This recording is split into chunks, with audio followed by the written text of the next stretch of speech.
friend Nigel Mansell, and we've just been talking about you really haven't had a great deal of practice this year in very wet conditions. I think we have had more in the past, but I think after a few years of racing, we all have enough practice of wet conditions, and it's only really a question of conditions being reasonable and not impossible, like we experienced, for instance, here 2-3 years ago. And hopefully this rain will ease up and we have just a wet circuit in which hopefully we can cope and still have a race. But surely in those conditions it becomes a big lottery, the final result, because many unpredictable things can happen. Nigel, it's an extremely bad circuit for drainage. It holds the water, doesn't it? Unfortunately, yes, as Ayrton said 2-3 years ago. I mean, that was a horrendous race, and it was just by luck whoever survived the first few laps. So I guess you're hoping like hell that it's going to blow over and you're going to have a reasonably dry, clean race. Well, I think the thing is, as long as it doesn't sort of get into rivers, so we can actually have some sort of visibility, we'll be okay. But if it gets as bad as it was a couple of years ago, then it's going to be very difficult.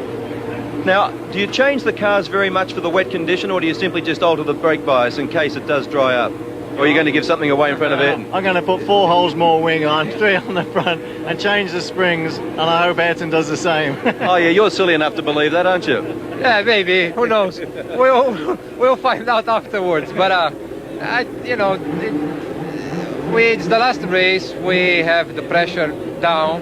There is the Constructor Championship, of course, but really the pressure is a lot lower now. We are going to all try to do as well as we can, but it becomes a real lottery in those conditions, because whoever changed the car settings, how much it changed, and then how developed the conditions will determine the final result. And it's not a predictable race where you go dry, you know the settings, optimum settings for everyone, and then it's a more clear fight.